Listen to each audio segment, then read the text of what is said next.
on the traditional territory of the Blackfoot people. First on our agenda is the approval of the agenda. Can I have a motion to approve, please? Donna? All in favor? Carried. Thank you. Number 2, the approval of the minutes.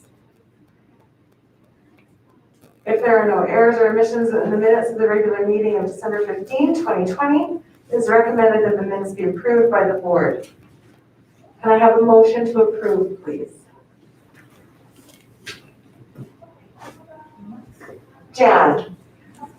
Thank you. Call the question. All in favor?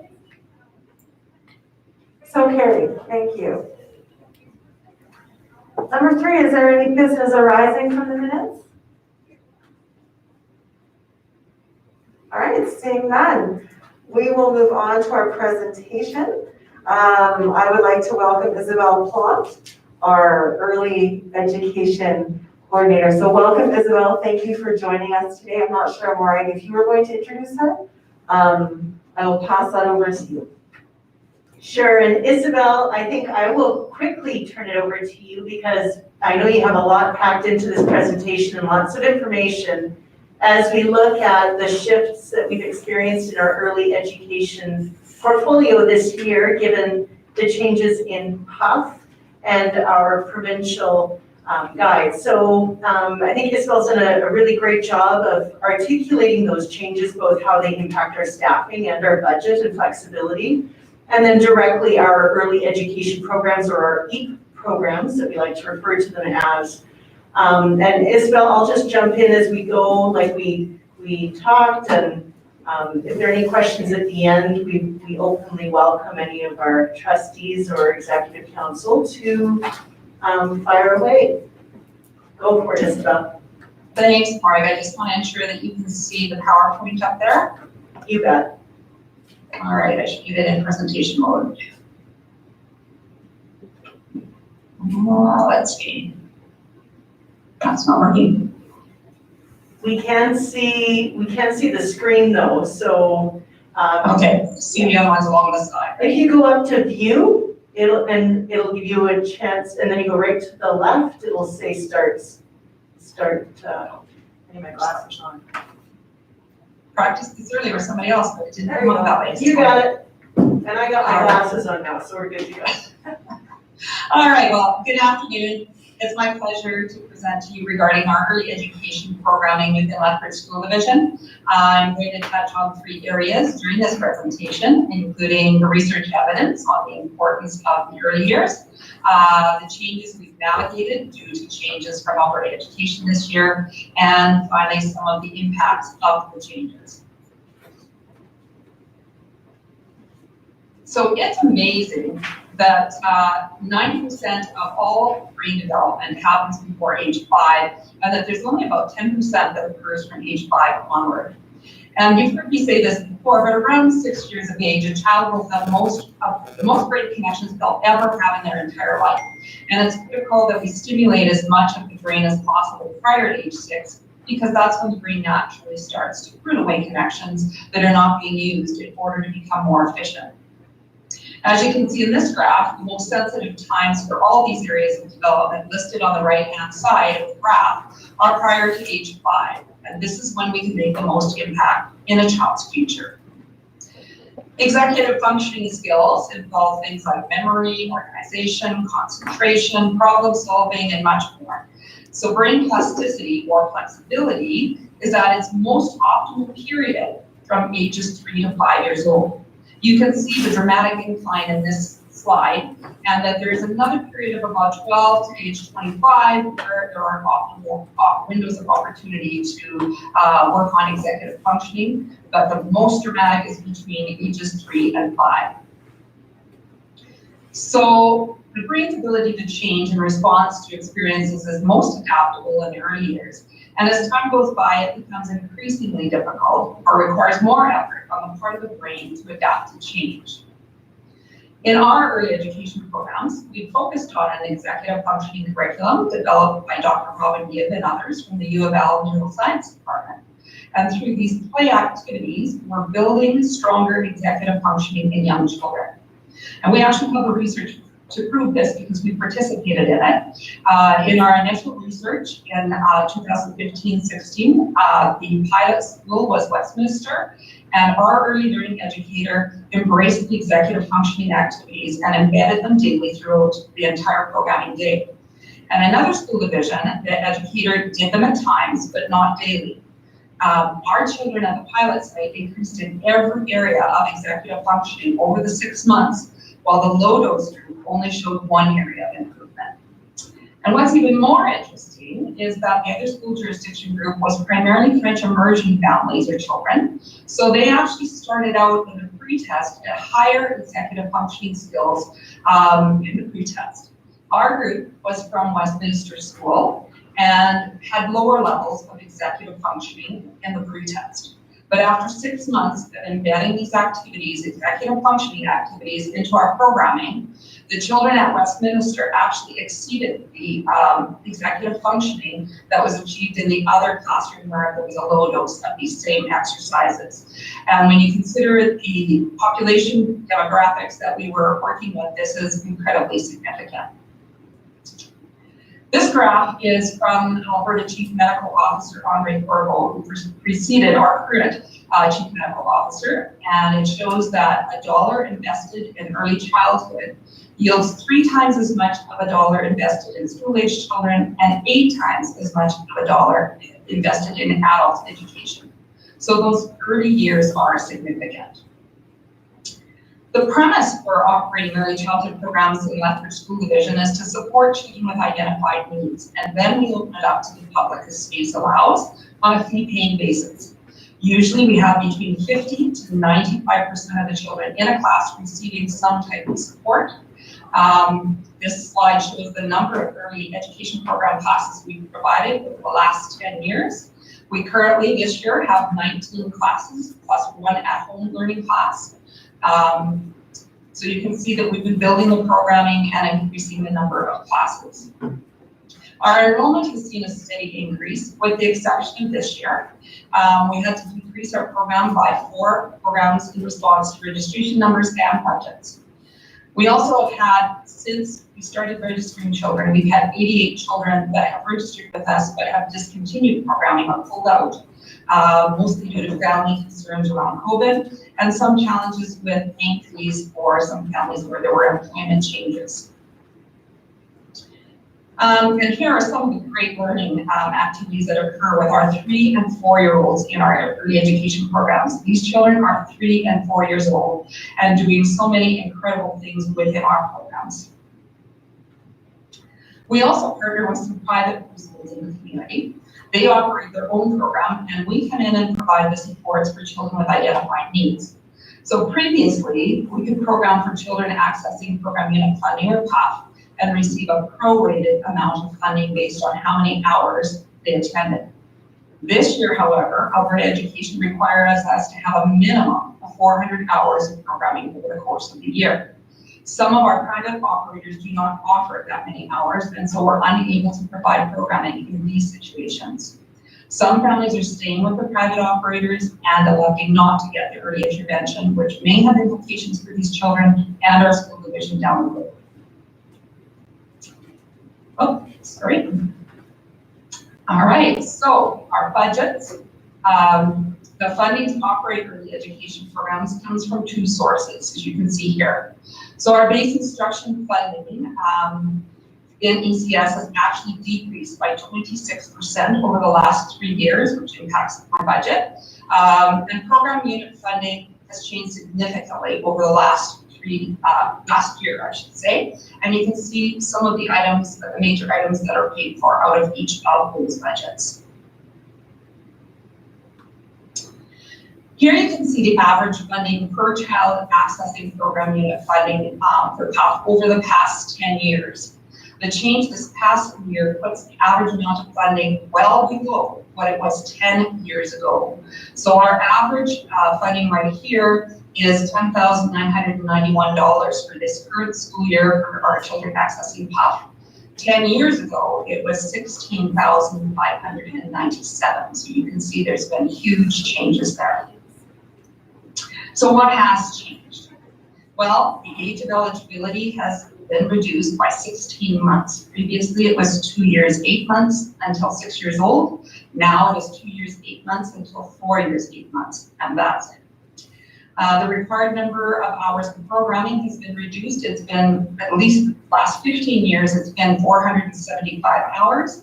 And now this year it is 400 hours, so it is less. The eligibility requirements for assessments in order to qualify for PUP is where we see big changes as well. Previously, a child that scored in the first or second percentile, and sometimes the third or fourth percentile could qualify for PUP if we could prove that it was impacting their performance or functioning within the classroom. Now it is only the first percentile. So that means 99% of the children exactly the same age as these children are doing better than they are. Another area that has changed, children with 2 or more areas showing moderate delays no longer qualify for PUP. So that wasn't an avenue, and we had 2 moderate delays previously, it's no longer available. And then family-oriented programming, or FOP, is something that we did a lot on in the past, and there is no longer funding for that specific purpose. So family-oriented programming allowed us to share strategies with parents that would support their children's area of need so that we were both working together on common goals and strategies, thereby providing better outcomes.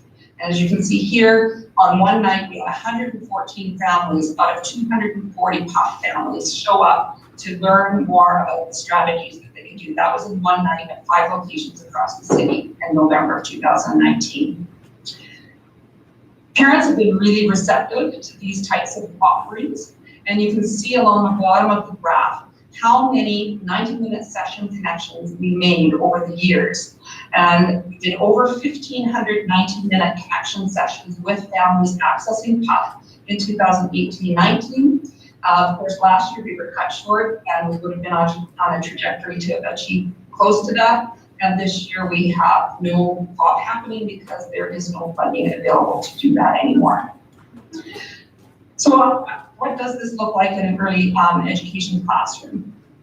Well, the decrease in hours for PUP has created a new challenge because they require 400 hours of programming. However, children accessing mild moderate and ESL, they still need 475 hours.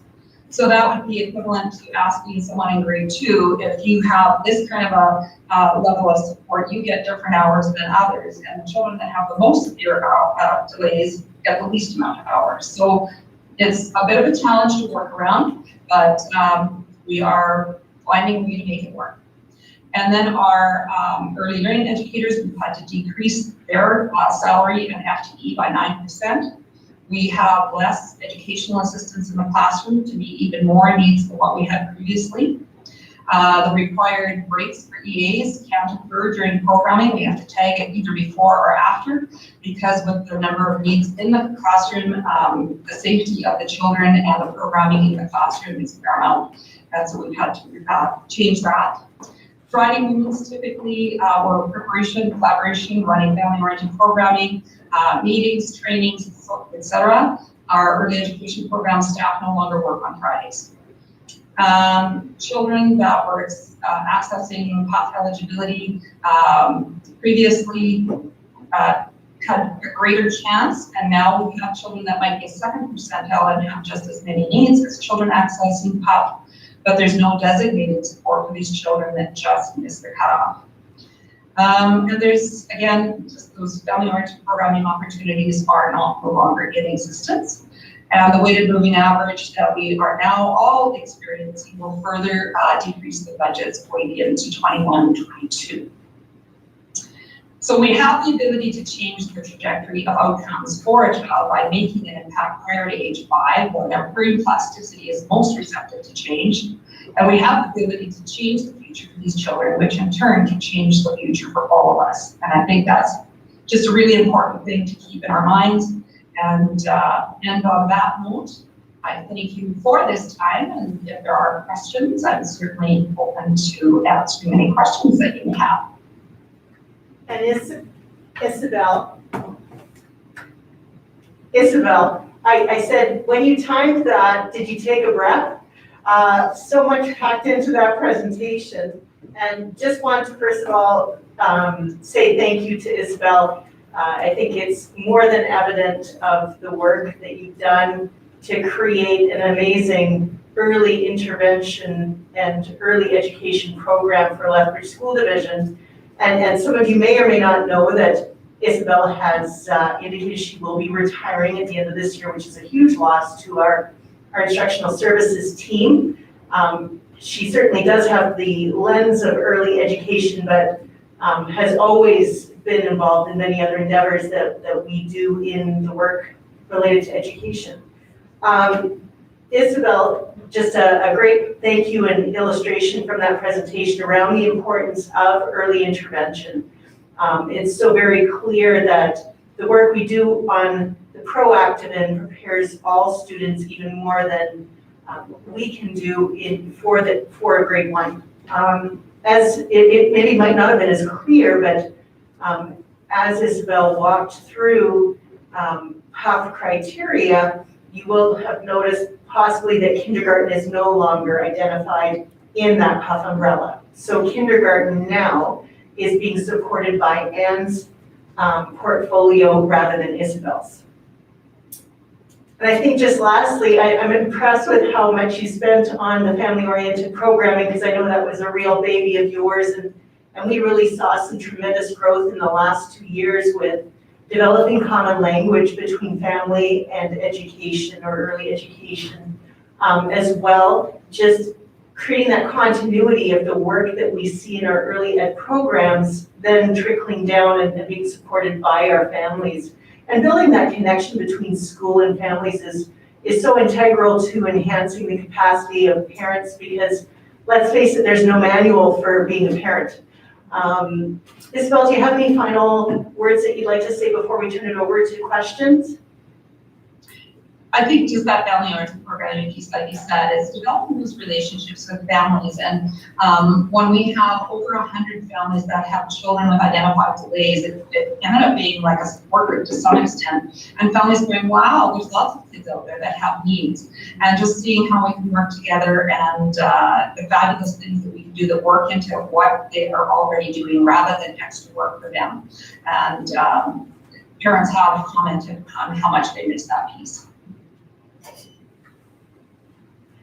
Thank you, Isabel. Does anybody have questions for Isabel? Christine, and then Jan. Jan, you can follow Christine. Hi, Isabel. Recognizing the importance of the family-oriented programming, how much would you say it cost us to run a program like that each year? I know it was funded, but how much do you think it cost us? In terms of cost, it would be the salary for basically 2 hours in an evening for about 35 assistants and for early learning educators. So it wasn't, I would have to calculate that out. But the income that it brought in for doing it was tremendous. For one session, one child showing up, we were able to get funding for over $500. And that's pretty significant because Alberta Ed, they truly weigh the importance of connecting with family and parents. Some of our family-oriented programming was our staff going to homes and teaching strategies in the home, such as our speech language pathologists. But yeah, we were bringing in far more income than what it was costing to produce those. And I can add that this year they've said that we could lower our hours per year and use 35 out of the 400 hours to do family-oriented programming, but we just really feel that's then taking away further and making a bigger disparity between the rest of the children in the program and the kids that have severe delays. It doesn't make as much sense to me to decrease their hours in programming when they're already getting less than anyone else. Thank you, Isabel. Jan, you had your hand up. Well, first of all, Isabel, I've been honored to be present at a number of different meetings, the type of thing that we've gone to made presentations, and I congratulate you on your retirement, which you're going to be sorely missed, not only by our division, but by many other areas that you've been involved in. But I'm really quite concerned about this situation with the cutting funding.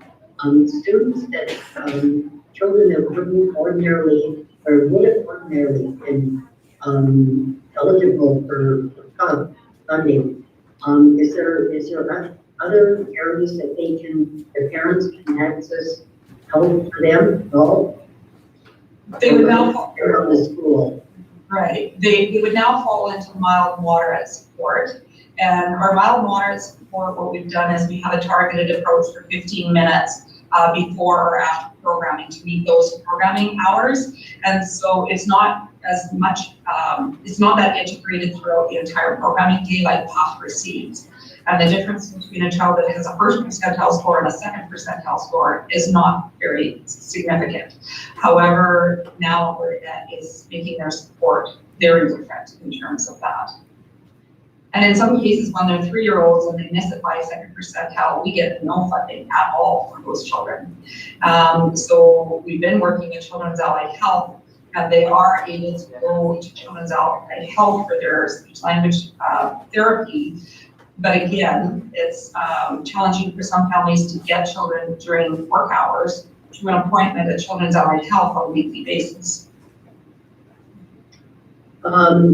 Just one thing further, is there some way that, and maybe Isabel, you can answer this, but I'll address that to our administration. Is there some way that, that as a board, that we might be able to advocate for these kids? And because, and I know Robin Gibb has done so much in all the background information and everything about how important it is for children at that age that need that special help. And so then when we get them into our schools, they can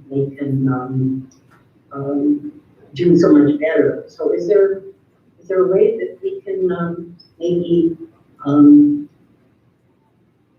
do something with the Department of Education to see whether or not they might restore some of the funding? Or is that too much to ask? Jan, I have a sticky button. I am aware that the Alberta School Council Association is writing a motion or has developed a motion related to early education funding. That being said, I would follow Cheryl's lead with regard to articulating the concerns that you have as a board. Cheryl? ASBA has also formed a proposal to take to government as well. So I know that there are actions in motion, but I definitely support advocating on behalf of our littlest students in our division. I think, when governments cut funding, they create cracks for students to fall through. And Isabel, I appreciated the visual graphic. I'm a visual learner. So to see that last bar almost at half height compared to the past 10 years, I think is significant. And I can appreciate the side of needing to cut costs, but I think at what expense? When you talk about preventative measures and you're cutting us off at the base of that most essential preventative measure, because these little ones aren't getting the help that they need to thrive and succeed as strongly as they potentially can now. And ultimately, I think we spend more money and have more manpower walking alongside these students who are struggling that don't necessarily need to be struggling to the capacity that they're struggling in. So yeah, absolutely. This is a conversation we need to continue on how to advocate for more funding in this area. Are there any more comments or questions for Isabel? All right, seeing none, Isabel, thank you. Thank you for your time and effort in your presentation, and truly all the best in your retirement. I know we're still going to see you for the next little bit here, but on behalf of the board, I just want to say thank you for all of the time and work that you've put into serving our little ones, our youngest students, and empowering them to be strong little human beings, and just coming alongside and building the capacity of our EAP staff as well. So thank you so much. Thank you, and thank you to the board for supporting our early education programs.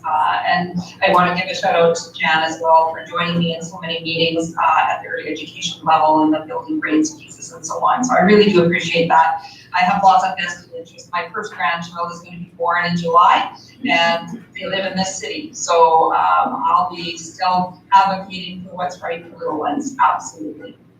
Thank you. Thank you, Isabel. Take care. All right, well, now we'll move on to number 5, policy review. Trish, you have a list? I do. Good afternoon. Hope everybody is doing well. We do have quite a list to go through. With Lola not here, or you think, thank you, Debbie. All right. You're welcome. Okay, so policy 201.2 mandate. So updated wording to reflect the Education Act division to, or district to division, and I noticed there's 2 missing on here as well. I just changed on my sheet. District policy should have division policy, and at the end has school act, which should be changed to education act. Any questions? You see school act twice on that one? Yeah, they're Okay. right at the bottom. I saw it. Perfect. Thank you. Yeah. Any questions? All right, I move to approve policy 201.1 mandate as amended. Any discussion? Call the question, all in favor? Tyler, if you're in your camera, if you could, if you're there, if you could turn your camera on, please, so we can see your vote, or if you could put it on the chat. Oh, there we go. Unanimous, thank you. Sorry to put you on the spot there, Tyler. Thank you, carried unanimous. All right, next one, 202.1 trustee code of conduct.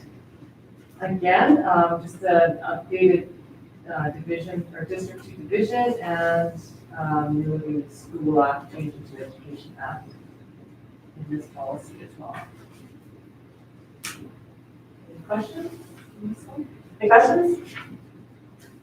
I move to approve policy 202.1 trustee code of conduct as amended. Call the question, all in favor? So carried. Okay, next one, 202.1.1 confidentiality. Again, just district to division and the school act to Alberta Education Act. I move to approve policy 202.1.1 confidentiality as amended. Call the question, all in favor? So moved. Okay, policy 202.1.2 conflict of interest. Again, just updated wording from the act. There's a spelling mistake down at the bottom, and a change of wording from the act, where it said shall be was changed to are deemed to be urinary interests of a person. So in that same line, there's the spelling mistake. And then, of course, the school act to education act. Okay, I move to approve policy 202.1.2. Sorry, Doug, if I can ask you to turn your mic on when you do that? Thank you. I move to approve policy 202.1.2 conflict of interest as amended. Any discussion? Call the question, all in favor? So carried. Okay, policy 203.4, board committees. Again, it's just changing district to division. And Alberta Education Act and School Act. And Trish, did you see in the first sentence, it still says school act? Yeah. Okay. Thank you. Move to approve policy 203.4, board committees as amended. Any discussion? Call the question, all in favor? So moved. Policy 204.2, regular board meetings. This has been brought back for the addition of 8.2, comment including virtual submissions. It was a request from the board last time to be added into this policy. Any discussion? Donna? This is regular board meetings. But number 6 doesn't read well for me. In the opinion of the chair, let's see what it says. First, chair of the board may cause to be excluded from a meeting any person who, in an opinion of the chair, is guilty of improper conduct of the meetings. That word guilty is, I don't know. Did you really want that one? It's, we could I have believe put, that's, Donna, I believe it is straight from the act. you taking it out? Oh, good. No, it's from No, the it's act. straight from the act. Straight from the It's act. straight from the act, yes. Okay. Okay, we'll just have to change that sometime.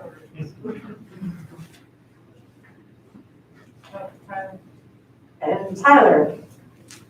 I'm with Donna on that one. I saw the same kind of issue there, and I was gonna ask where it came from. I guess we'd have to see the act, the portion of it there, because I don't really care for that,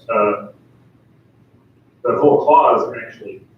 I'm not sure how that works or operates, but I worry about Clark. So this is really for, to make sure Clark is okay. But, yeah, anyways, I think we need to review that one. Conduct of the meeting makes more sense to be conduct in the meeting, honestly, too, but that, and then, well, there was another one here somewhere. Oh, 9.1. It says the request for a presentation must be made at least 14 days in advance. So I had a question, because it looks like this is new. Was this what we did generally before, or where did this come from? That would have probably come from the act as well. We looked at this one so long ago, I don't know. I'd have to review the act again. I didn't bring it with me. Okay, yeah, because I don't know that that's been our practice, 9.1. I think people have gotten on the docket later than that. So I just wanted to know, I guess we'll need to review where these came from and then see how we adapt them to meet what we do in practice and what we're okay with. Okay, so we can move to resend this back with you, Trish. Yes. And it can be brought forward at a future date. Okay, policy 300.1, administration guiding principles. So updated language and education act and school act. And also formatting will be updated on these as well. There's 2 of them here in a row that formatting as well. Any questions on stuff? Oh, and there's, I just wanted to check, I circled school act 3 times in this. yes, I know. Did you I don't find know those why. ones? Yes, I Okay, see them now. Okay, as long as you see them, that's great. Any questions on 300.1? Seeing none, I move to approve policy 3001 and administration guiding principles as amended. Any discussion? Call the question, all in favor? So moved. Policy 300.2, administrative organizational structure. Again, it's the district to division and school to education.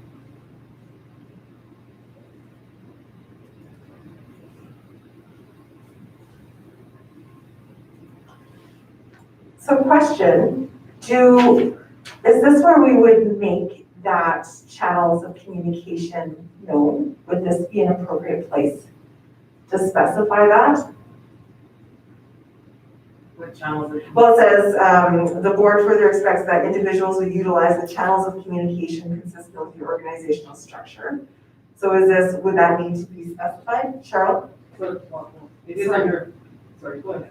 Yes, so we have a policy, 1003.1 channels of communication. Yeah. So that's in the For references. cross-reference. But there certainly wouldn't be anything wrong with mentioning that in the body of the policy. So for example, you could say, the board further expects that individuals will utilize the channels of communication consistent with policy 1003.1 channels of communication. That could be more Just add that explicit in than there. being listed at the bottom, if the board thinks that that's clearer. Everybody's It makes okay it with clear that? to me. Can this be a friendly amendment? Other thoughts or discussion on that?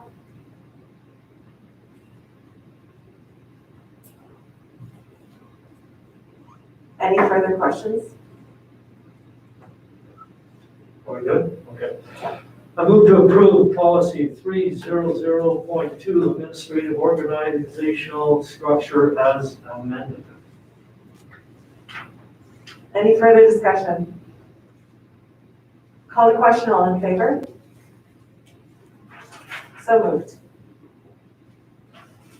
Okay, policy 400.3, whistleblower protection. So bringing this one back, actually just for the addition of adding in under regulations 1.2, the email whistleblower@lethbridgeschooldivision.ab.ca.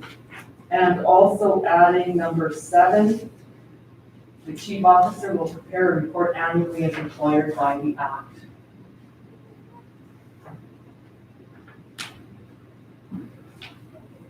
Any discussion? I move to approve policy 400.3, whistleblower protection as amended. Call the question, all in favor? So moved. Okay, policy 401.2, local authority pension plan, the Labp program. And again, this is updated for the act. So number 2 has been added in the Labp for all eligible employees. So just rewording, updated wording for that portion of this policy.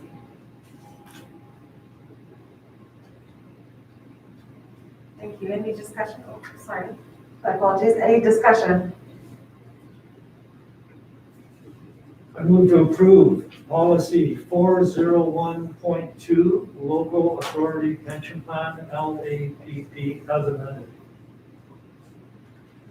Call the question, all in favor? So moved. Okay, policy 403.5, reduction in division staff. So some changes made to this policy, and I'll have Mike and or Cheryl address any questions that anybody has for this policy. Are there any questions regarding this policy?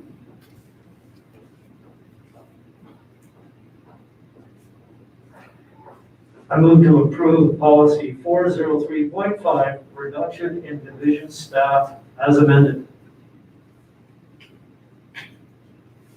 Any discussion? Call the question, all in favor? So moved. Okay. Policy 504.1, managing health issues in schools, the addition of number 10, concussion. And if there's any questions more, I can answer. Ms. Tyler? Okay, question for Morag. I was just wondering where concussion came from that's being added.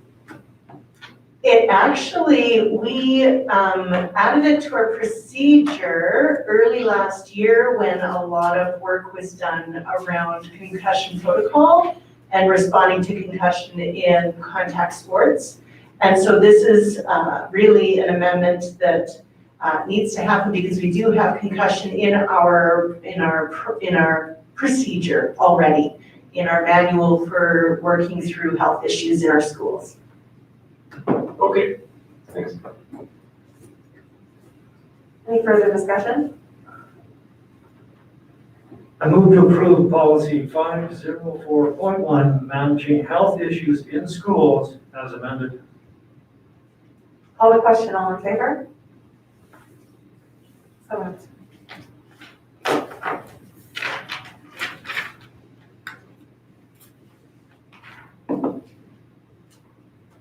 All right, thank you, Trish. You're welcome. That was a good list today. Right down here. Of trash.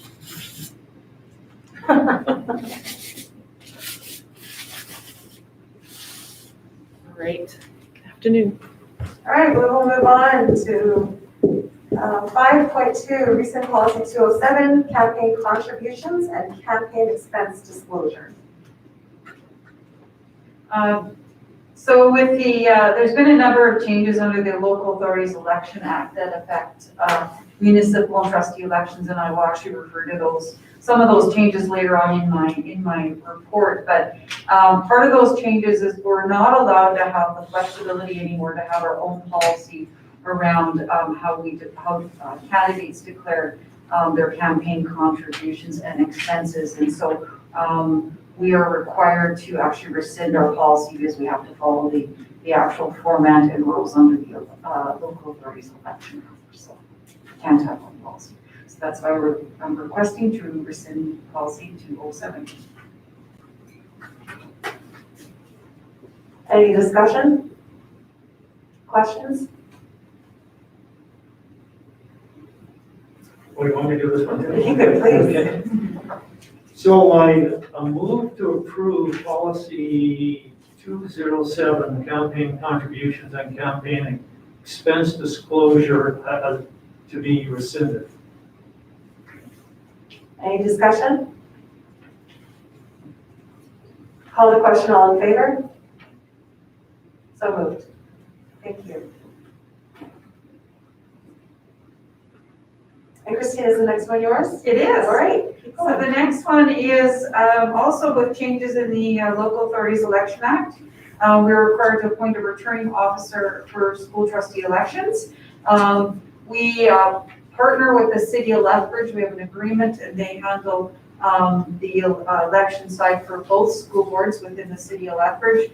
And we're required to, under the changes in the Local Authorities Election Act, even though we do have a joint election agreement with them, and you've actually authorized that in your bylaw that we did back in the fall, that we must appoint a returning officer. So this recommendation is to appoint the city of Lethbridge's returning officer, Bonnie Hilford, for the school division, as well as delegating her the authority, or the returning officer, the ability to appoint a substitute returning officer.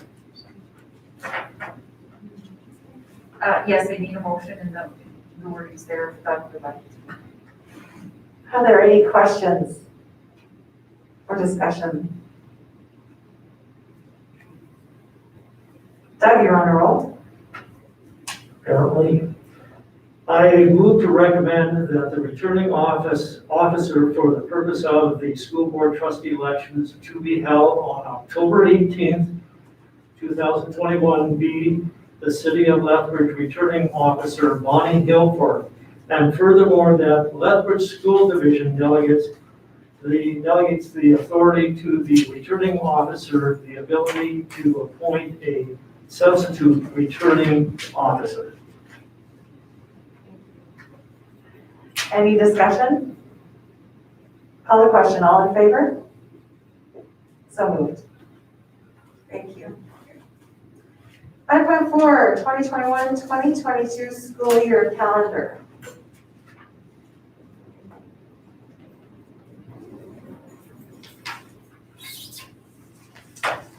So just a brief explanation of the school year calendar is the process for the development of the calendar.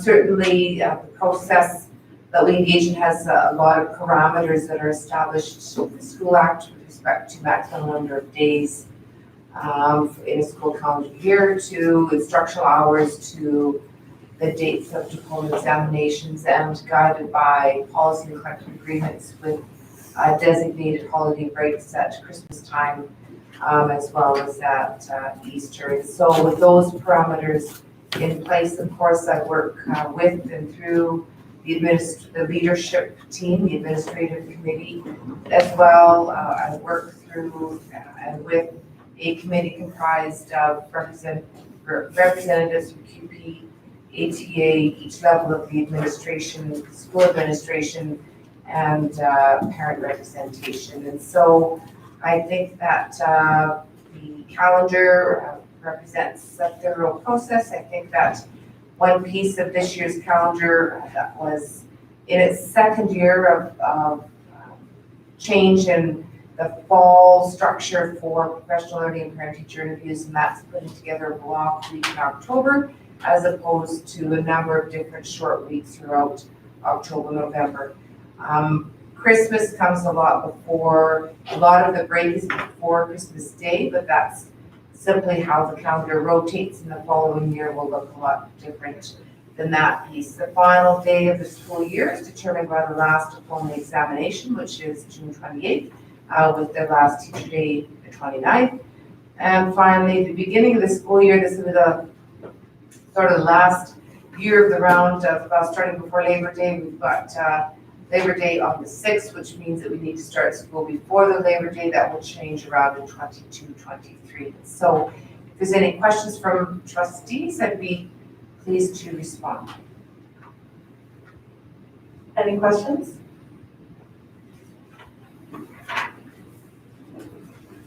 Can I please have someone move to approve the 2021-2022 calendar, please? Okay, All right, thanks, Nick. I move to recommend that the board approve the 2021-2022 school year calendar as presented. Any discussion? Call the question, all in favor? So moved. Thank you. All right, and now we welcome Mark DeBoer for our first quarter financial report. Welcome, Mark.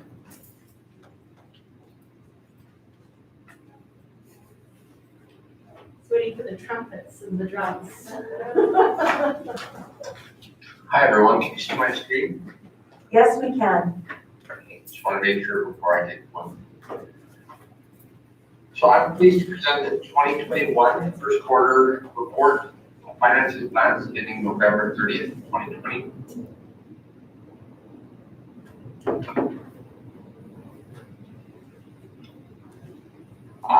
This presentation is an overview of the quarterly report and is in supplement to the actual quarterly report, which provides much more details on the actual first quarter reporting.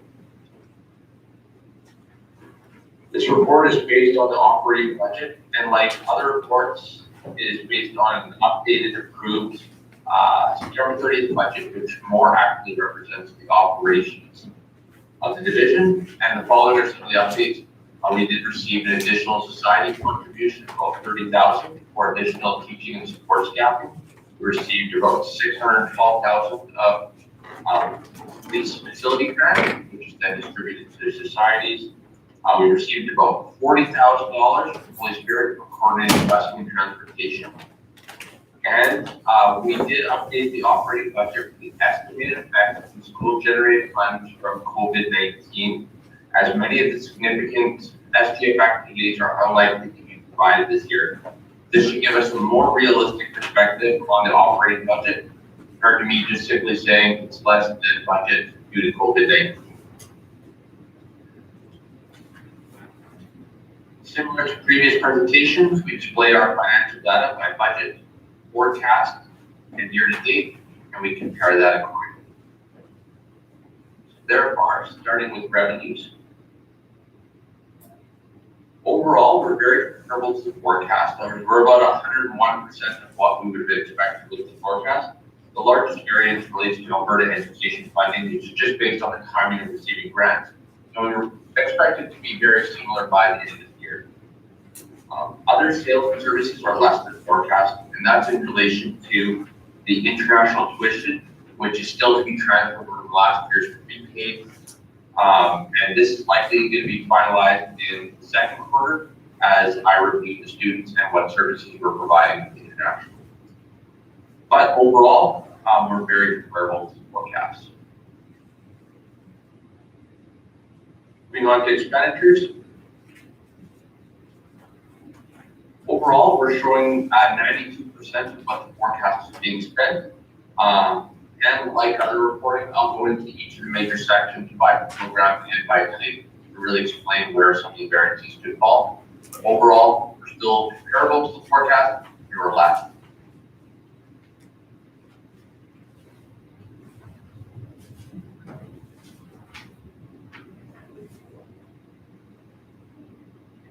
So as shown on the screen, the first area that I'm reporting on is pre-K expenditures. This is a change from prior year reporting segments.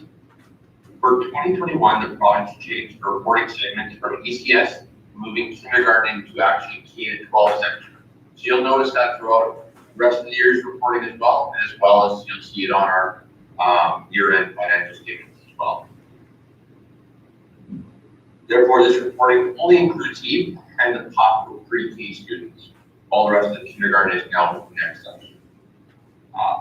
Pre-K is at 25% of the total budget, which accounts for about 87% of the total forecast. It's less than budget as there's still some staff that are planning to be hired, but overall considered in line with budget. Moving on to our instruction for K-12. Overall, we're at about 95% of the forecast. Majority of the savings relates to the timing of staff being hired, including staff being hired through the federal state return to class grant, which many of these staff had started in late September, so it's just based on the timing. There was also some savings on school-based budgets, specifically in relation to contingency, but we're still very much considered in line with budget.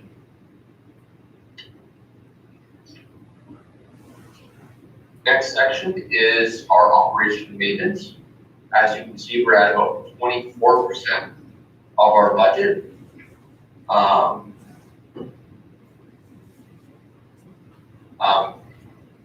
Sorry.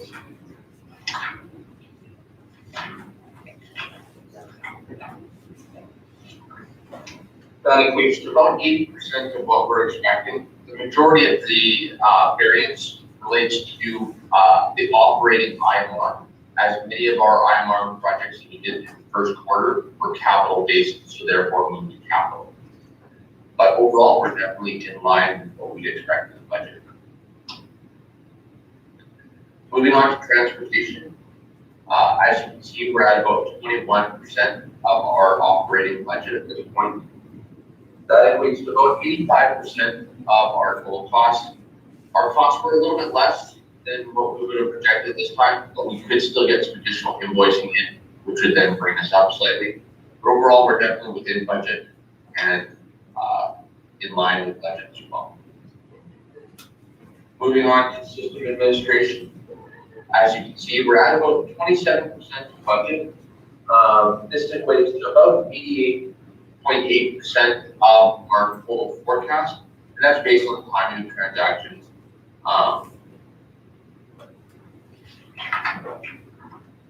Overall, some of the savings does relate to some of the insurance costs and some of the professional development as well as supply costs. But many of these will still come up as we're going through our year end or our year. And thus, we're very much still in line with budget, and we'll continue to do that reporting here. Moving on to external services, so that's the international program. As you can see, we're at about 13%, and that equates to about 45.8% of our total budget.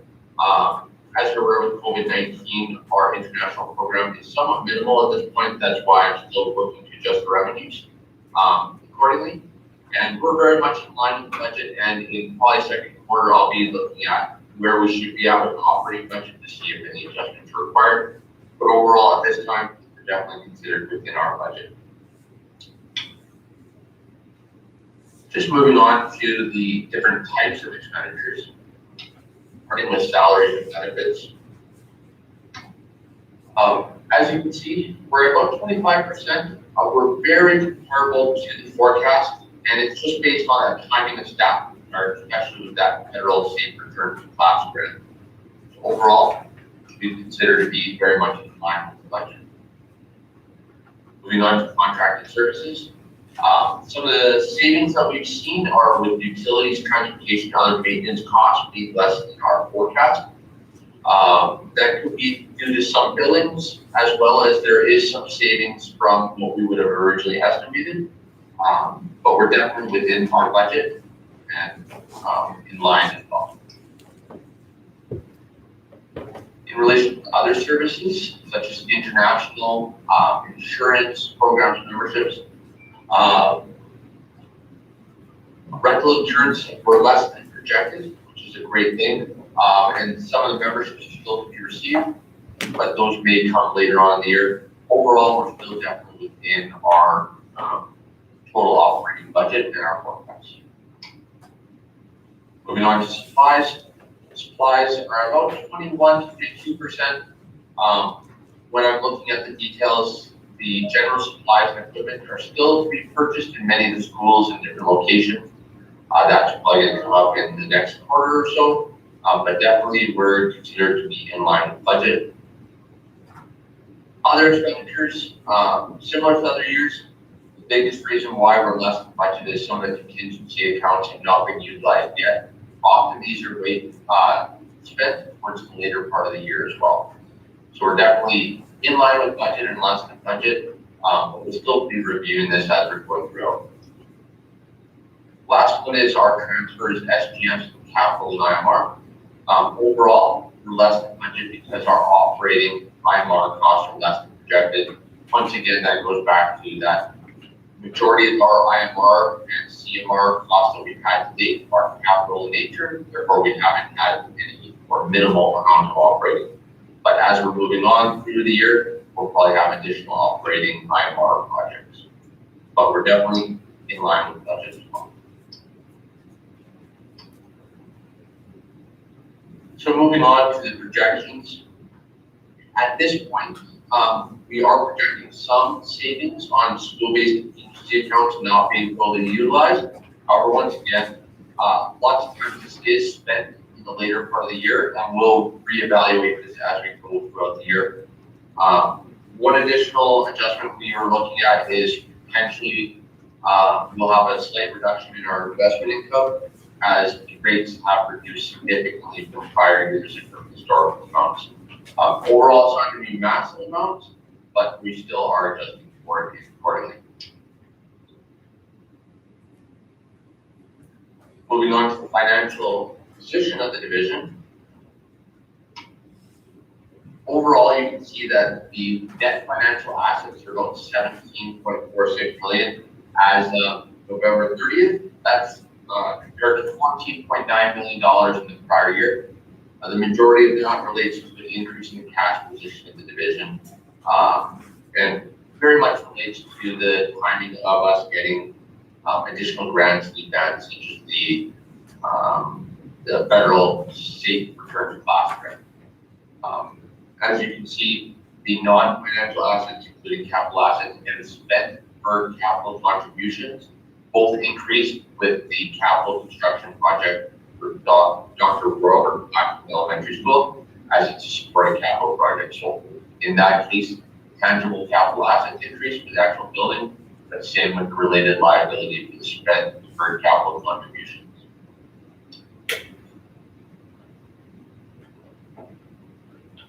Like I noted at the beginning, our actual quarterly report has a significant amount more details. I just want to provide a high-level summary today. And I always like to try to bring people to our financial dashboards that are available on our website as well, as we have both our quarterly reporting as well as live financial reporting dashboards available on our website. So just opening up if there's any questions. Thank you, Mark. Are there any questions for Mark?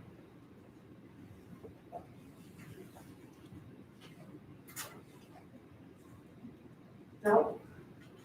Seeing none, can I have a motion to approve our first quarterly financial report as presented? It's Donna. It is recommended the board receive the 2/20/2021 first quarter financial report as presented. Thank you. Any discussion? Call the question, all in favor? So moved. Thank you, Mark, for all that you do, and thank you for just ensuring that our finances are transparent on our website. So thank you for your professionalism in that. Of course. Thank you for joining us today, Mark. Take care.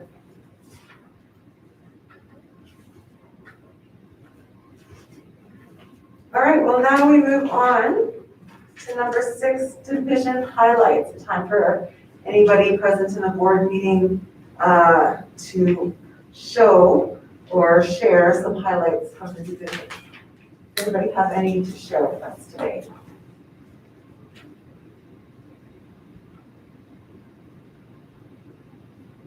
Doug? Yeah, just a few things. I've had an opportunity to visit some of our principals last couple of weeks that are on a liaison with it. First of all, I just want to make some comments. I was pretty pleased to hear from principals at Keith at Proby and Don at Lakeview about how the staff were online for that first week, and for the balance of the year, the elementary staff have not been doing well online. There's been some students that a few of the staff were involved, but they were very pleased, and I was able to meet with some staff that were doing that. They were excited about what they were able to accomplish, and so I think, and that came very clear also in our division school council meeting. Parents are saying that these were elementary representatives are saying they're really pleased how our elementary teachers have done so well, and particularly in this first week back after the holidays. So it was a highlight, and it was really nice to see teachers come and say, you know what, I did really, really well. I'm very excited about this. So that was really quite a compliment. So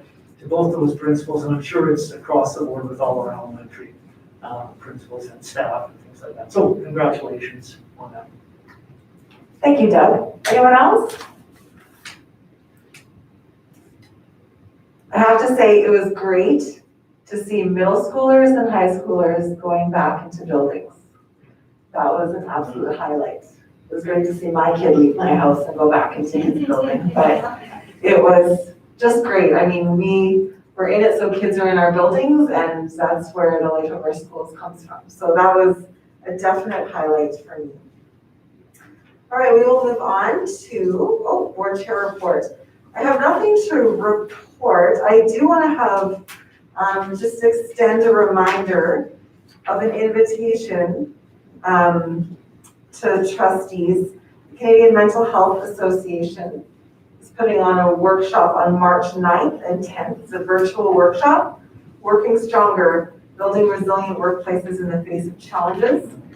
So far, Dan, Donna, and myself are attending. If anybody else is interested in attending, just please let Leanne know. And she'll register you for that. Right, on to 7.2, Associate Superintendent Reports. Christine, we'll start with Business Affairs, please. My report was attached, and so I'm not going to talk too much, but I just want to let you know you're welcome. I picked a snow theme for my report, and we didn't get snow, so you could. I'm going to take credit for that because I'd already decided January was about snow, and so we didn't have any. So, anyways, maybe because I'm missing snow. No, I'm not missing snow. Just to make everybody aware of some of the legislative changes and impacts on school trustee selections. Some of them, quite a few of them are related to campaign finance. Some of them are related to the nomination period. So first of all, we have a nomination period now. In the past, there would be a I think, a 4-hour window on nomination day where nomination papers had to be served. They usually served at the city of Lethbridge and received. Now we have a nomination period that nominations can be accepted from January 1st up to 4 weeks prior to election day, which is September 20th is the nomination day, the final nomination day. And so that's really important information because nomination papers can be filed. Why is that important is because there's some rules around what you can and cannot do until your nomination has been submitted. First of all, you can't start incurring any campaign expenses or accepting contributions until you've submitted your nomination papers. So that's really important. Some of the things they changed around some of the campaign finance, corporations, trade unions, and employee organizations are not allowed to contribute to candidates. However, individual Albertans may contribute up to $5,000 per candidate for both municipal and school board trustee candidates during the campaign period. A candidate can contribute up to $10,000 to their own campaign during the campaign period. And what's really important about this is in the new disclosure requirements that will be required is that if you're contributing to your own campaign, you're going to have to disclose that. Whereas before, I don't believe you had to, so that's important. And the other one is there's no longer a requirement for electors to reside in Alberta for 6 months. So you could have someone come into the city 2 days before the election and they're allowed to vote in our election. So that's a change. And you don't have to have an official agent anymore, so that's a good thing as well. And you can see there the other changes summarized. And then attach an implementation fact sheet that really just talks about here are the old rules, here are the new rules. So very important for anybody considering running for school board trustee to take a look at that. As I said earlier, the city of Lethbridge handles the election for us. They've been doing this for years. They're experts, and we share in the costs of running that election. So that's important that it's saving us a lot of money sharing in the cost of the election, so we're not bearing them all ourselves. And so they handle everything. There will be on the City of Lethbridge's election website information for the upcoming elections. There will be a candidate manual particular for public school trustees. They have not posted any of that information yet. I have updated related to Lethbridge School Division, and when they've got all their records together, that will be up there, including the new format in which you will be disclosing your campaign contribution and expenses. It's a Form 26, it's called, and it'll be on that document as well. So when that's ready to go, when I find out it's ready to go, I'll make sure that maybe Garrett puts a blurb up on our website to point, will direct anybody who's interested in running for school board trustees, they can find that information. So, any questions? Any questions for Christine?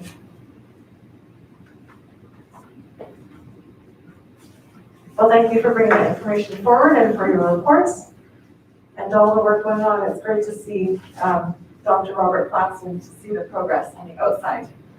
Haven't gone in yet, but good to see the progress. I'll see when I can get you guys in. That would be great. Yeah, I'll ask this Thursday when the date is. We're getting close to where I'll be able to take it. That would be great. Human Resources, Mike. Thank you. So my report is included, and I'll just hit a couple of the highlights, and then of course, if there's any questions, I'd be happy to answer. In terms of supporting schools and hiring staff and extending contracts, you'll see quite a number of teacher contracts that were extended. Primarily, that's due to just before Christmas, we had a number of contracts that were ending as part of the federal COVID funding, but we were able to extend those, so we're happy to do that, and certainly a nice thing to do right before Christmas break. In terms of other highlights, members of the Executive Council and Human Resources Department have visited with a number of our schools shortly after the proposal for the boundaries reconfiguration were announced, just to make sure that we touch base with staff and answered some questions for them, with the understanding that, of course, no decisions have been made until February 23rd. 2020 hiring information, we were able to pull some data off of our software that's used whenever somebody applies. And as you can see, there's some pretty big numbers in there. There's a lot of interest in working with Lethbridge School Division. And you can also see in there how hard our hiring managers work. So that's, our school-based administration, those sorts of folks, and they do a great job of making sure that they're following the process and making sure that we have the best people possible in our division. And then the last one under COVID-19, I'm looking forward to the day that this isn't included in my report and isn't a regular part of all of our daily lives. And really nothing specific to add there other than I think to echo Doug's comments, just how great our staff have done in dealing with COVID, whether it be from all the adjustments for cohorts and masks and all those sorts of things, dealing with classes being quarantined, moving on and offline, and all the challenges that have come with COVID. They've just done an amazing job. And so certainly kudos to our staff in all positions. It's really been awesome to see. So that's certainly been one of the silver linings that's come out of COVID. That's it for me, unless there's any questions. Mike, are there any questions for Mike? All right, thank you for your reports and all the work that you do. We will move on to instructional services. Jorge. I had it up on my phone and then you think that it stayed there? No way. Sorry? Yeah, I can't really see that so well. Can you increase the font, Leanne? Maybe I'll do this. Oh, that's so Watching my world. all right, and actually, I will just quickly scroll down to the bottom of the report. I'm sure that you've all had a chance to review that way down. Keep going. Lots going on for January, right there, the other happenings. You come back from Christmas thinking that we'll gently ease in, but no way, it was get the rubber on the road and let's start talking about next year already. So, as much as there were lots of general overarching themes that were touched on in my report, there are other things that go on in instructional services as well. Especially in January, parent calls, queries, evaluations that continue, interviews and staffing leaves. We've been hit with a barrage of maternity leaves in our Indigenous Education Department budget. Really halfway through the year, we like to see where are we at and where are we going and are we hitting the marks that we need to, even though it is COVID. Planning, of course, for next year, lots of different staff that might be moving and shifting. Emergency preparedness planning incidents. Cheryl, Christine, Mike and I, we struck a little bit of a round table with the city to talk about a scenario or two and how we respond as a school division if an evacuation has to occur. So really good conversations that are happening there. Of course, school council meetings, inquiry meetings, research proposals that come in and wanting to really support that tremendous relationship we have with our university that's local. Grant writing, I'm sharpening my sword, trying to look at that wellness lens and how we can continue to move forward with promoting outdoor learning. And COVID incidents, we keep working with staff, and then we had a PUF audit, and of course, Isabel, as usual, with an immaculate return on the students that perhaps were red flagged, we hit the mark again. So just other things that we keep buzzing on, and I'm gonna make a resolution not to talk about COVID. So there we go. Any questions for Jorge? Hey, Jorge, I'm gonna make you break your resolution. Sorry. I do have a quick question for you. Yeah. So, there's a couple questions in here. In your diversity and inclusion space, you talk about data collated by the end of January to share to schools regarding wellness and connection during the pandemic. What is the breadth of that data that you're looking for? So we've developed between Kathy Mundell, Jim Kerr, Ann Muldoon, myself, we're as a subcommittee of the diversity and inclusion table, we developed a survey that we have sent out to the parents who initially indicated an interest with the diversity and inclusion group. And then what we've also done between Kathy, Jim, and John Chief Calf is we've targeted some minority voices that have not typically been represented in that. So by the end of January, we're hoping to get feedback from the table, so there's at least 30 parents there, and then at least another 15 parents from different minority voices. So yeah, once we've collated that, 45 voices of just how things have gone, and then sharing that with of course, our executive council, so HR, and then as well our principals, so that they really get a feel. I mean, I think there's been some really great connections that have already been made with our schools and our families. I think we have in January identified that we've had a real disconnect from some of our online families that is concerning. It's been identified. And so we really want to see what's happening there with those families that we haven't had a chance to connect with over the last 2-3 weeks. But then in the bigger picture, just moving forward with that wellness lens, how can we continue to support families as we move through this COVID time? And I think that's really great. I appreciate the minority family perspective. On January, so this Thursday is Bell Let's Talk Day. I don't know if everybody's aware of that. It's Bell's Let's Talk Day. They focus on mental wellness. I'm just wondering if anything's being planned. That would probably be school-based. But just personally, I've just been reading up on information on where students are at, right? They're feeling lonely and helpless and hopeless, and there are silver linings. There's good things happening, but the desire to have effort is diminishing, right? And so I guess some of my questions with that are we acquiring data on our students in a broader sense?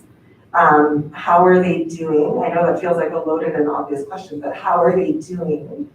How are we reaching out and connecting with those students? And not just the students that are disconnecting online, but in person. How are we connecting? And is there conversation already towards post-pandemic support for students whenever that hopeful day comes? They're all great questions, and they're questions that between John Chief Calf, Jim Kerr, Kathy Mundell, myself, Deanna Presley Roberts, and Muldoon, we often are really sitting down and saying, where are we at? And not just the group of us, but of course the school level where we're at. I think the first piece is just that COVID fatigue, right, that you've identified. And I think we all are feeling that. And that was why we actually wanted to get ahead of the game and hear from parents around Christmas time to hear a really honest answer of how they were doing. So I think that's the first step, is saying, where are we at from the parent perspective? Reaching out and connecting, schools are doing an amazing job. Kathy regularly going out to admin counseling committee meetings, identifying students of concern. We talk about that mental health lens. Both Anne and Kathy are having regular conversations with schools. Who are those kids that are in the third tier versus the first tier, and how do we look at supporting? What are we supporting with? And Deanna, of course, then is a part of that conversation around making connections, and our counseling teams as well have got their finger on the pulse. Really, we're looking at the second week of February to gather all of our ducks to say, now what's next? I'm sure the conversations we have with schools, once we've shared the data around our diversity and inclusion parent table, it's amazing what conversations come. I think you're right with the Bell Let's Talk. I think we're hearing a lot of people struggling. We're hearing a lot of kids that are getting lost. We're also seeing a lot of amazing work happening. I don't think that does cover up the concern we see in an increase in harm behaviors, and as well those relationships that we want and long for that are around face-to-face connection, right? That we just quite honestly don't have the same kind of mobility. I think we are very fortunate with Deanna, as you see probably in my report, we have an increase in our Making Connections staff. So we do have a tremendous support of family support workers who are on the ground and running now. So I am confident that with their community connections, as well as the work that they're doing on the front line, visiting doors, we're getting there, but it's just an ongoing uphill struggle. Well, thank you. I know the Making Connections team is doing a fantastic job connecting and serving our students. Are there any further questions for Maureen? Thank you, Maureen, for your report. Now, it is 5 to 5. 5 o'clock is typically the public forum portion of our board meeting. There have been no online submissions to our public forum, so I will move forward then with our superintendent report. Cheryl. The division priority report is there for the board, and of course we've got it, our directors and coordinators and so forth reporting on the areas, the outcome areas identified in the education plan. So it's a lengthy report. It just keeps the board up to date as well as the public, because it's there for people to have an assurance of what it is that we're doing that targets our priorities. Are there any questions from the board?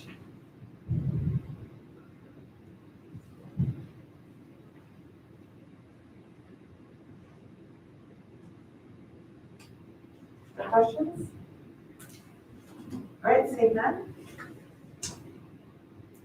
Acknowledgement of excellence. As you know, we've done a little bit of a different format this year. We're showcasing a few schools each month, and so showcasing GS Lakey. You know, as I read through the showcasing of GS Lakey and the showcasing of Nicole, like Agnes Davidson this month, and I'm sure you felt the same. I am so proud to be in a division with such innovative schools who have truly gone above and beyond to make sure that they maintain that sense of community, that they're ensuring that students are engaged with school, that they're having some fun, that they're part of events, and that parents, even though we have restrictions in place, are engaged in different ways by leveraging technology and trying to hook up with families that way. And so as you read through this, again, just kudos to all of those staff recognized in the Lakey, as well as Agnes Davidson write-ups, and to the schools in general for, these are examples of many, many things that schools are doing and have done throughout this year as well as last spring to make sure that things are just simply working for kids and working for families, and that schools are great places to go. So I really enjoy those acknowledgements of excellence submitted by those two schools. Any thoughts, questions, comments? I have to say, I like the format of focusing on individual schools. We get more, more information on the schools, and we get a bigger picture of what's happening. So I do appreciate that. Any other questions for Cheryl? Okay, donations and support. Donations and support, of course, it's always refreshing to take a look at the donations and support and marvel at the generosity of individuals who want to support students who need access to technology, who support our schools in so many different ways. This month, clearly, Winston Churchill was very fortunate to have a couple businesses as well as individuals supportive of their transition to in-home learning that occurred before the Christmas break there, when secondary schools went into further restrictions of learning from home. Town Hall, COVID won't prevent that event from happening either, so it will be a virtual event scheduled Tuesday, February 2nd, 6:30 to 8. Certainly We've got over 200 registrants now, and registration can occur online from Just for me. just through Leanne, can occur through Leanne. Tomorrow. The deadline's tomorrow. Right. But my email. Through Leanne's email, and is that on the website, Gary? The website is up. It'll be going up. Yeah. Right, that'll be going up for individuals to access. So the question that trustees are seeking feedback on in response to COVID-19, changes were made to school organization and instructional delivery.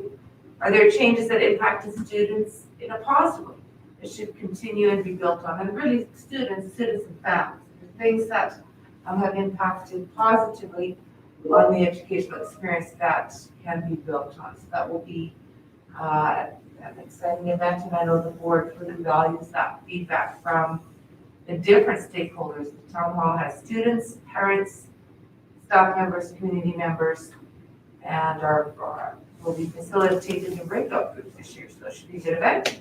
And with that, the evergreening plan for mobile technology. Oh, sorry, Cheryl, can I Sorry. interrupt in just a second? Clark, I see your hand is up. Do you have a Oh, question? sorry, Clark. No problem. I have a question about the wild amount of money donated to Churchill.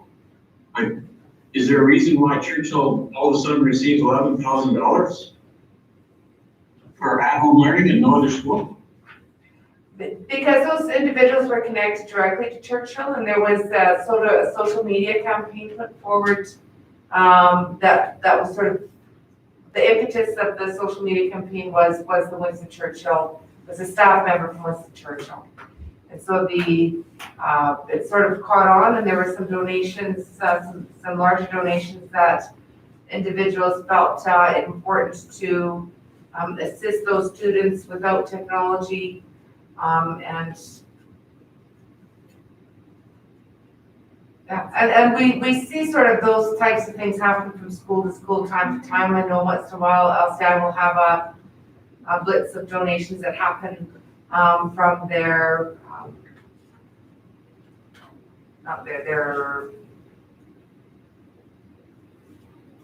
organization of parents that support the school fundraising. Green and gold? Yeah, the green and gold. So there's no specific reason, except there was certainly an intent, like a campaign that was intentionally structured.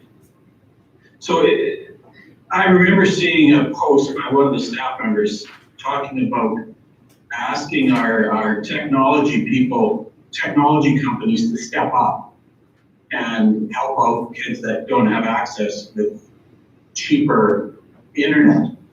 But I think that's already in place, right? The companies do offer cheap internet. Right, yes, Clark, that was already in place. And so as a follow-up to that, social media, which had some accuracies in it and some not so accurate information in it, Jesse Slotski, our technology director, did send out the correct information to schools to make sure that there was accessibility and direct connection to those programs. Okay. And that was my concern, is I don't think the social media post was accurate. And then money came in, I guess, shortly after that. But, okay, thank you. Thanks, Clark. Any other questions for donations and support?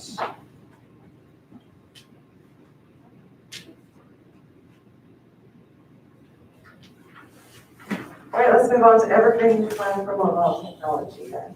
Right, so last month, the last board meeting in December, the board approved the motion to, for the purchase of mobile technology to ensure that all of our schools have equitable access to mobile technology, including laptops and iPads.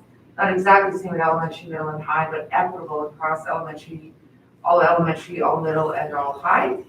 And the board made that motion with the contingent on the development of an evergreening plan. And so I want to start by thanking Jesse Sadlowski and Mark DeBoer really a lot of, as well as Jesse's tech team, really a lot of hard work to develop a technology evergreening fund in a fairly expedient amount of time.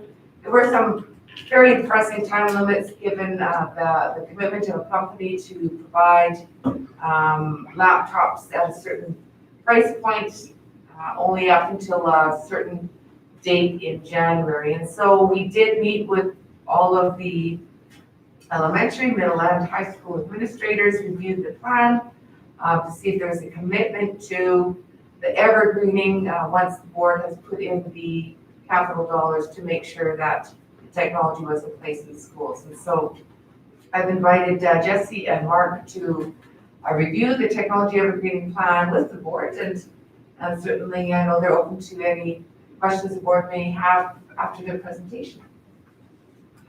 So I know I see Jesse, we got, so Mark and Jesse, you can take it away. Great. Thanks, everybody, and thanks to the board. Like Cheryl did say, we did get together with all the administrators. It was a really good opportunity to have discussions on what they currently have for mobile devices. I know the process was beneficial to our administrators because we were able to give them the ages of their current equipment, even though we've shared that with them. 2 or 3 years goes by quick. Mark was the one that came up with a plan for acquiring the funds available so that we know in 5 years' time that yes, this equipment is going to be professional. So I'm going to let Mark talk about the budget side of it, because I think that's the important side. How are we going to rejuvenate this in 5 years, and what is our plan for that? Because that's the key for us in this plan. So Mark. All right, thank you, Jesse. Yeah, as Cheryl noted, we did have a quick turnaround for this. Luckily, the technology department has a very comprehensive evergreen program, and we were able to work within that program to make those additions, to make sure everything functions for a long-term sustainable model. So to expand the evergreen program to include portable devices, the division did an additional in-depth review of the current program, which includes the elementary and secondary phases of replacing the division, what we call the bread and butter of desktop computers, monitors, and other incidentals. The proposal that we brought forward to the schools is to increase the budget allocation by $300,000 towards the technology evergreening, fully fund the replacement of this base level amount of laptops and iPads to ensure, and while also ensuring that projectors are also able to be fully funded within this model without reducing any other service level or defined levels of the main school phases. So as you can see in the purple, that is what the current evergreening program had provided. And one of the main areas we are looking to add is that portable device phase into there and ensure that it's fully funded.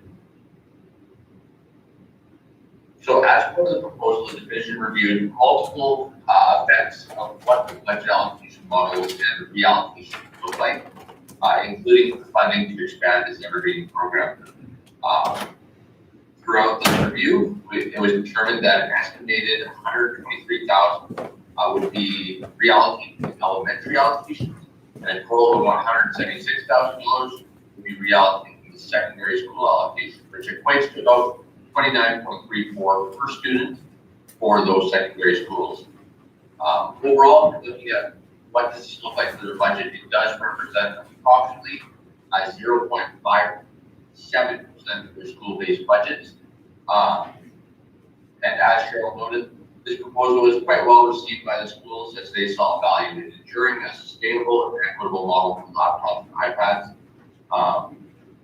And it should be able to be funded, or it will be able to be funded with this updated budget allocation. So I'll turn it back to Jesse now to talk about what were the steps moving forward and potentially what have the orders look like at this point. Right, and as the board knows that we were kind of under a time crunch because our suppliers were telling us 10 to 12 weeks away. And we've been seeing dates even further out. So we have gone ahead and ordered 577 of the smaller Lenovo's for our elementary schools. We've ordered the cards, we've also ordered 767 HP laptops, the larger ones for our high schools and middle schools. We're hoping that those will be delivered end of June, beginning of July. We'll need to build those over the summer. We also have new press coming. We have not ordered our iPads yet. Apple is telling us we have 6 to 8 weeks to bring in equipment, so we don't want to bring in iPads that would be a half-year-old or 6 months old before they go into circulation. So we're kind of waiting for their end. We're hoping to order those end of March, beginning of April, even though they'll need to be built. They have inventory, so we haven't ordered those yet. But so far, the laptops that we need to get so that we can have them in the hands of students for next September have been ordered. We have secured those prices. Obviously, they quoted us for what they quoted for us, and we secured those. So I'm glad just to know in 5 years that we will have a plan that will refresh this equipment and set everything to a baseline. And we really did try to work with schools to make sure that they were getting the numbers they needed and to make little tweaks to make sure everything was working for them. I think between Mark and I and Johnny, almost every school contacted us directly just to make sure what we were doing met their needs. So we were trying to really make sure that the school was getting what they needed. So thank you for that. Is there any questions for Mark or I? Tyler? Just a quick question, just a reminder, how much is just the initial upgrade here? What's the cost on that just to get this program going again? It was about 1.2 million. Okay, thank you. Any other questions for Mark or Jesse? Tyler, is your hand up again?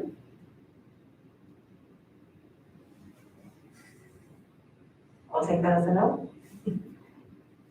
Any further questions? Christine? Just a comment, I think, just for the board, I think the administrators were very appreciative of the board allocating the funds the capital funds we've received to the technology evergreening. They know that we could have allocated this into a number of different areas, and so they really did appreciate that you addressing the need that was out there by doing that. Thank you. Yes, Doug? Christine Lee, how was the evergreen plan itself received by the administrators? Because we're looking at, what we're going to do here in September, in the spring, and get things, a quality across the board as much as we can. What about the plan itself? How was that received? What was the general feedback from the principals at each school? Well, I think as Jesse and Mark explained, when you show them the benefit of what they're getting, and that it's a $29 per student, commitment. Right. And I think 0.05 something percent that Mark was saying. And they were supposed to save for it themselves, and some have and some didn't, because we know they make different choices. I think just having that stress taken off them, the majority were, and Cheryl said after, because we met with each group individually, and then, Cheryl said, if you have any specific concerns you want to address with me on this, please do that. And I believe you did get any. So they seemed very positive. Of course, they never like having money pulled out of their budget, right? But they do recognize the value and importance. And in this day and age, it's so important to have that equitable access of technologies. No, I appreciate that, because I think there are parts of our budget, especially in secondary, where site-based is important. But on the other hand, giving that direction and helping with those schools so that everyone is on board and on the same page. So I'm glad that we put that in place, or we're glad that your team put that in place so that we can get that consistency. And like you're right, you take it off that plate on certain things and then allow them the autonomy to do what they need to with their other budget. So thank you. Any further comments or questions? All right, seeing none, we'll move forward. Thank you, Jesse and Mark, for joining us today. Thank you. Thank you. Calendar of events. Here for the board's information, unless if you note any errors, omissions, or any additions that should be on there. Sure. Just just a little reminder on February 2nd at 11 o'clock, we are doing our division plank challenge and attempting to break the world record.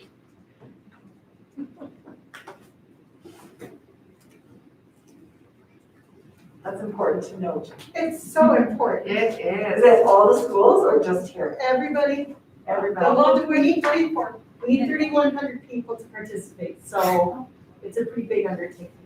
Plank for a minute? 1 minute, 1 minute, yeah. everyone can try, but everyone who counts has to plank for a full minute. Right.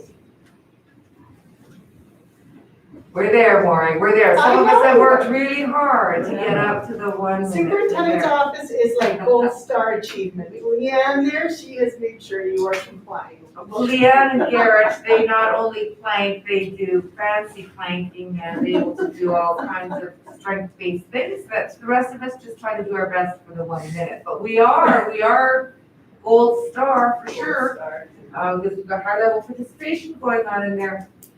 I didn't know there was- All right. I didn't know there was fancy planking. There is. Wow. You want to demonstrate? Leanne's like. Leanne can, her and Garrett, they can do side planks, they can do all kinds You of do push-up things, planks. push-up planks, oh yeah, it's just, I didn't realize. But Just there to get is all levels those of planking. There are levels of planking. Barely. So if that's the only thing we're missing, thank you. All right, thank you, Cheryl. All right, let's move on to our reports. The first is ATA Local 41 Council. I attended that on January 6th. My report is here. I have 5 points before you. Are there any questions for my report?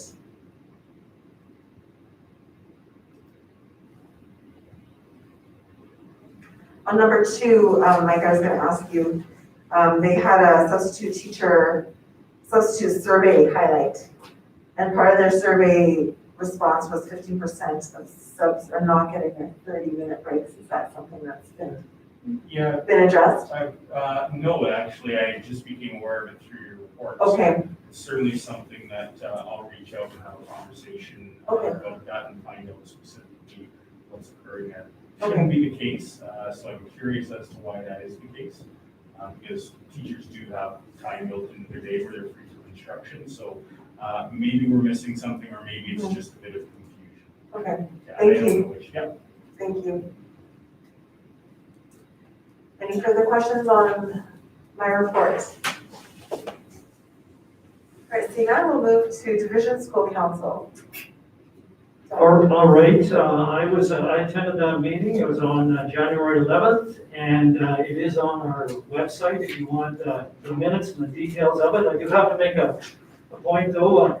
Maura, I guess, but did a presentation on the benefits of physical activity and about how it's good for you physically and mentally, but I have to admit, she did not do any demonstrations of planks, so I'm quite surprised. I went home and tried some, and I did a Anyways, on top of that, though, we did report on a few things, just to let our parents, which is a small turnout in January, which usually is the case, but we did talk about the one-time funding, we talked about our evergreening plan, technology plan, and notified the representatives on that.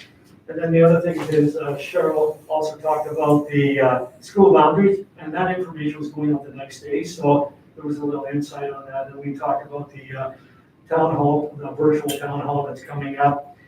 Basically, there was some parent feedback, just a few things. The parents, again, and I have mentioned this a little bit earlier, these were elementary parents. They were very, very, again, impressed with the first week back with the online and how their kids were able to work and connect with the schools. And they said it's so much improved from last March, where we were just, oh, by the way, this is what we're doing. And so they were very pleased with that development. And, just the general questions, and Cheryl answered those, and it was a good meeting. Of course, our next meeting it will not be happening because of the town hall, and so our division meeting school division meeting will resume in March. So, is there any questions? Any questions for Doug? All right, thank you. Division Wellness Committee, Donna. we have vision wellness committee, and I'm sure glad that you guys are all planning to get ready for that challenge, because January was plank month. And next month in February is finding some fun in your life, doing something that's fun and laughing a little bit and having some fun. And then March, you can sleep. And there's water, and then mental health. Thinking outside the box, Shawnee Babel is really working hard with Colleen Schuett to provide some outdoor activities and education. So we wanted to mentor, and then we have a number of reports. Are there any questions? Okay, thanks. Thank you, Donna. Next is the Policy Advisory Committee report. We went through all those policies today. Lola's not here to speak to it, so we will move forward with our final report of the day, ASBA Zone 6 General. Right. One of the surprising, the Zone 6 ASBA president was there at the meeting. It's online. All our meetings are online right now through Zoom. The next one, it'll be in third week of March. And I'll send out a Zoom link for it. One of the things that surprised me is they recommend that all activities in May and June will probably be back to normal, and you can plan for banquets and activities like that. But you might have to have a backup. So, and Edmund Parr is planned for as a banquet as well. So I don't know. It'll be depending on how the vaccines are rolled out. And then just reminded, there are no vaccines for children, just adults. Okay, that's my report. Any questions? Jan, I see your hand up. Yeah, Donna, talking about Edmund Parr, I saw your report. Are they actually gonna hold an in-person banquet or? That's the plan so far. The ASBA and the province asked us to look a place, so they are in the process of looking. So that's as far as I know, with a plan B as a backup. Yeah. So, and they're proceeding with the nominations for the awards, Edmund Parr awards? I'm sorry, I didn't hear what you said. They're proceeding with the nominations for the awards. Yes, sir. Okay. Okay, thanks. Any other questions for Donna? All right, thank you, Donna. And there's no correspondence to share, so that brings us to the end of our regular board meeting for January. So I will adjourn us. Thank you. Thank you for joining us today.